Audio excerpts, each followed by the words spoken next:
Okay, let's have a look at a few geometry problems. Now, these are mainly assessing whether you know the definitions to some major geometrical terms. All right, number one says triangle ABC, so that's this figure over here, is an equilateral triangle. What is the measure of angle ACB? All right, equilateral means that all three sides are the same length.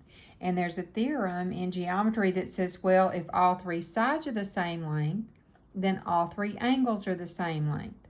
All right, you know that the total degree measure of a triangle is 180 degrees.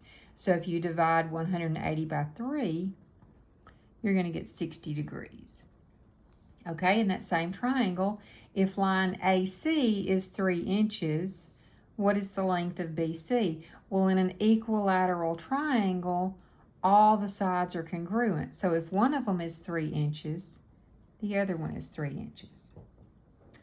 All right, the next one says if triangle DEF is isosceles and angle DEF measures 100 degrees, what is the measure of angle EDF?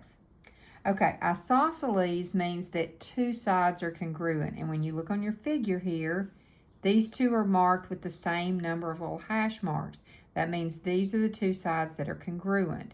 Now, in an isosceles triangle, this is a theorem. In an isosceles triangle, the base angles are the angles that are opposite the congruent sides. They are also congruent. All right, when we name an angle, you go in order of the letters. So the middle letter is actually going to be where the angle is. So angle DEF means this angle right here. So if this is 100 degrees and all three angles have to equal 180, that means the sum of these two is 80. Well, if they're congruent, you divide 80 by 2, so that's going to give you a degree measure of 40. All right, and the last one. If angle GHI measures 30 degrees, what is the measure of HIG? All right, now like I told you, these letters go in order.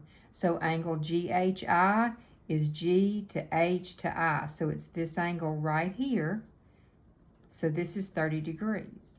All right, this mark right here lets you know this is a right angle. So that's 90 degrees. All right, if the sum of them has to be 180 and you've got 90 and 30, what's that going to leave you for this one? 60. Okay, 60 plus 30 plus 90 would give you 180.